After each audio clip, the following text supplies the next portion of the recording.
Friends பாத்துக்குங்க, இது வீட்டுல உள்ள எலியாக்கும்.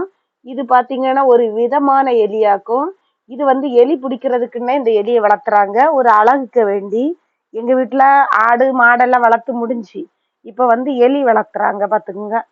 பூனைக்குட்டி ஏற்கனவே கிடக்குது, ஆனாலும் பாருங்க இந்த எலிக்குட்டிய பாத்தீங்களா.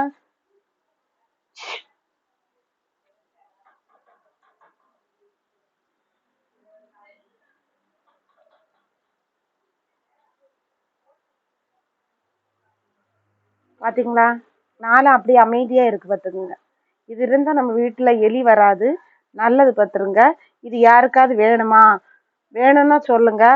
அப்புறம் வந்து கண்டிப்பா லைக் கொடுங்கப்பா, லைக் கொடுங்க, சப்ஸ்கிரைப் பண்ணுங்க, பெல் பட்டனை கிளிக் பண்ணுங்க மறக்காம. பாத்துக்குங்க. ஐயோ, அடுத்த பூனைக்குட்டிய பாருங்க. ஏ புஷ் புஷ், இங்க பாத்துக்குங்க. இந்த பூனைக்குட்டி யாருக்காவது வேணும்னா சொல்லுங்க. பூனைக்குட்டி இங்க பாருங்க, இது வந்து இன்னொரு பூனைக்குட்டி வந்திருக்கு பாருங்க. இது அமைதியா இருக்குது, இது இப்போ வந்திருக்க பூனைக்குட்டியாக்கும். உங்களுக்கு என்ன பிடிக்கும்னு பாத்துக்குங்க.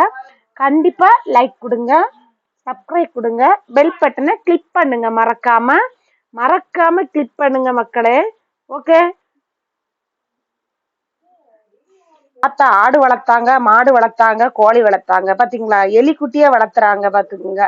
நீங்க நினைச்சிருப்பீங்க, நீங்க நினைச்சதெல்லாம் வேறையாக்கும். பாத்தீங்களா, எலிய கொல்றதுக்கு மருந்து அங்கங்கயா வைக்கிறாங்க, எங்க வீட்டுல எலியே வளர்த்துறாங்க பாத்துக்குங்க. Okay friends.